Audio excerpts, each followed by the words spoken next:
Hey guys, welcome to another episode of Shit Happens, where I talk about shit that happened in my business, in the rental business, in the flip business, in the wholesale business, because I'm tired of the people just talking about good things about business. Shit happens in business, and I want to share those things to you. So today I'm going to talk about how termites are destroying one of my rental properties, what I need to do, what I'm going to do, and what the process is so I can avoid the problem in the future and I can actually fix this property. So, again, my name is Camilo. Thank you for watching. And again, I'm doing these Shit Happens episodes so you can see the raw, the real thing that happened in business. And I want to share the good, the bad, and the ugly here.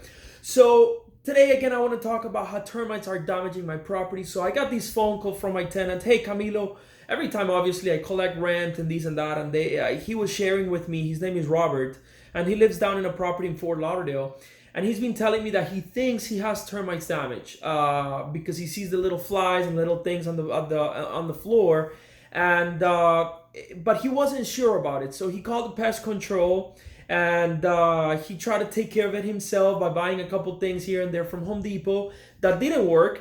But long story short, he couldn't fix it. So he calls me and he says, "Hey, Camilo, I tried these, and I tried that. It didn't work. I need you to please contact somebody professional." Now, I do have a great company called Pest Depot here in Fort Lauderdale. And I called them immediately. "Hey, listen, guys, I need you to please quote these damage for me. I don't know which type of, if it's termites or bugs or whatever. Can you please go take a look at it and give me a real quote and a real diagnostic of what the property is, what the property has." And after a couple days, they were able to coordinate with the tenant to meet them in the property, and they were able to realize there's two types of properties, two types of termites, and they're both very, very bad for the property. They're damaging the foundation of the property, and they're damaging the wood in the property. Now, here in South Florida, because of the hurricanes and because there's so much wind and tropical storms, normal properties don't have wood. I mean, normal properties are built in concrete-based structure. But the problem is that the roof, and there's a lot of wood in the property, they also contain a lot of wood. So these termites grab on the wood and they start destroying the property. And that can cause serious structural damage or roof damage, or even just cosmetic damages like doors and everything that has wood and the furniture in their place and all that stuff. So there's two types of termites in these properties. One is the wood termites, and the other one is the subterranean termites. The problem is there are two different type of bugs, of animals, and they don't die with the same pesticide.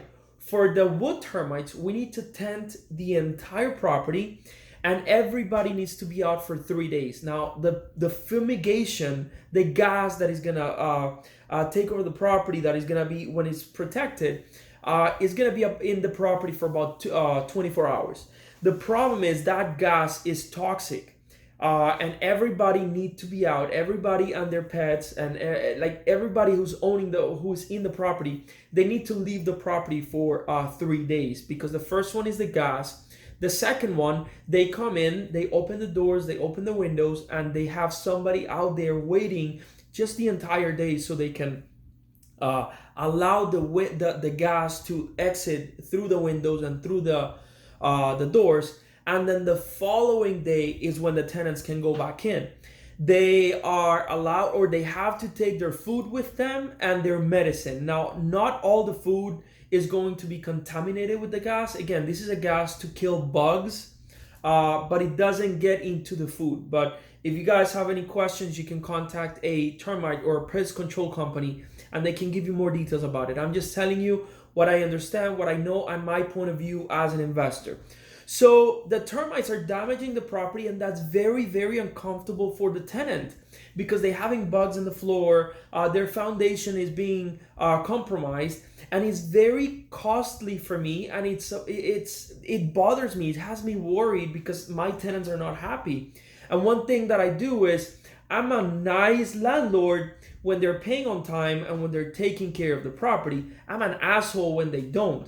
But this is not one of their responsibilities. They're responsible for roaches, they're responsible for rats and mice, but termites is my responsibility as a landlord. So I need to take care of it. Guys, unfortunately, I have give me a second, because I do have a quote here, and I'll show you what the report is. And if I show you here, it's pestdepot.com. They're a great company.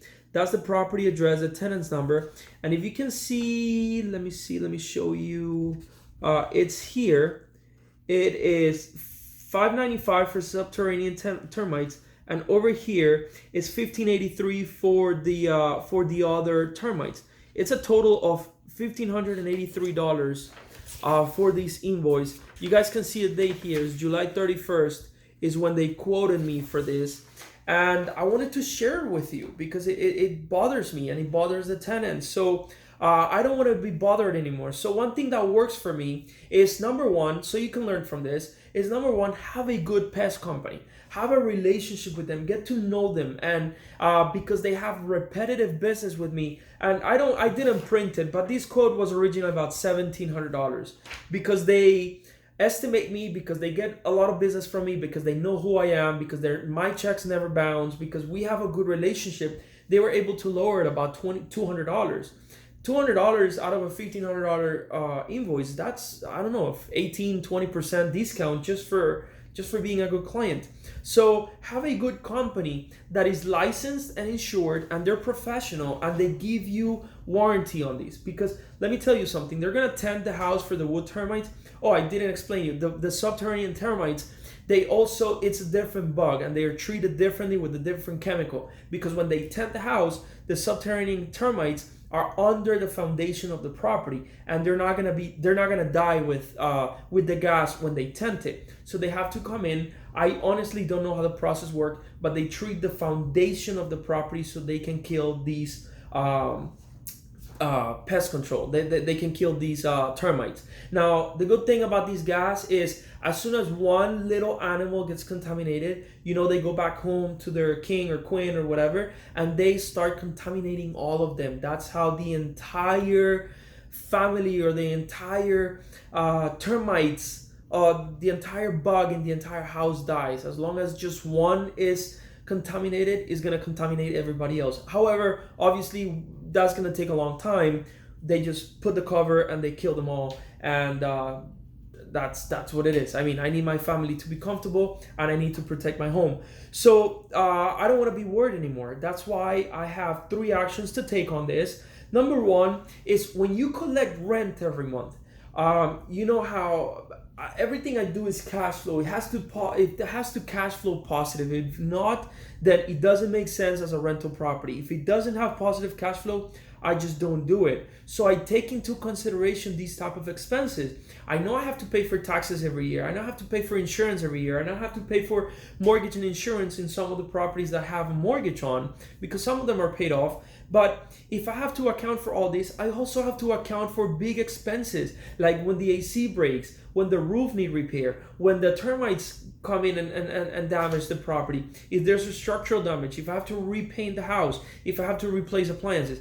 Guys, being a landlord is not easy, and I've said it many times, especially on this channel. Being a landlord is not easy. If it was easy, everybody would be doing it. But we have to take appropriate measures and appropriate actions so that it is as easy as possible. So number one is, and this is one of the problems, that whether you have a rental, a property manager or not, you're gonna have to face it, because even if you have a property manager, they're gonna communicate it with you, and you're gonna have to still pay for the expense. So just be aware of these things. Know where your money is, know what's going on with the property, and you'll be better in a better position to make these type of decisions. So number one is save from the rental income every single month for these expenses. Number two is have quarterly. These are some of the things that I do.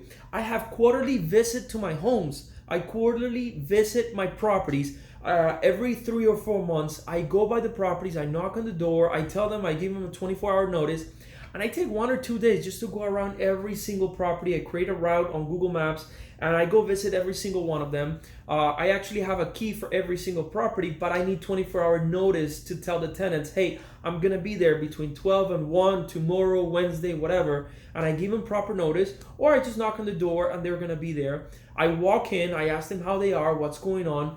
Usually these type of visits cost money because they're going to start showing you things that happen in the property and they want things repaired. But at the same time, it's good because you're repairing your own investment, you're taking care of the house, and you're holding your tenants accountable. So that's number 2, quarterly visit to the homes. And number 3 is work with reliable companies. Work with a company that is licensed, that is insured, that gives you warranty, because if something happens and they need to go back and retreat the property after 3, 4, 5, 6 months, you're gonna be covered. Guys, thank you for watching. Please subscribe to the channel below if you think this has any value. If you're a landlord, this is great content.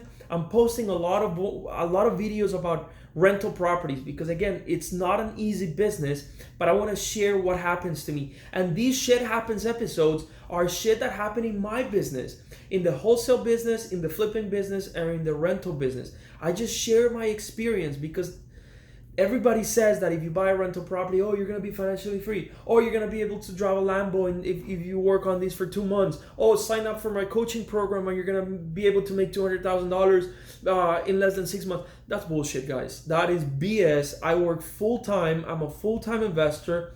I don't drive a Lambo. And I mean, I could if I sell my rental properties, but what purpose? You know, that my purpose of the rental properties is for me to live easy and not having to worry about bills at some point, you know. I was able to become financially free before I turned 30 years old. And if you want more videos about how I bought my first rental, if you want more videos about how I became financially free, if you want more videos about how I bought rental properties without using my own cash, please check out my website, check out my YouTube channel, Cashflow, youtube.com/cashflow talk, so you can see a lot more of these videos. Guys, subscribe to the channel below. I'll see you next time and take care.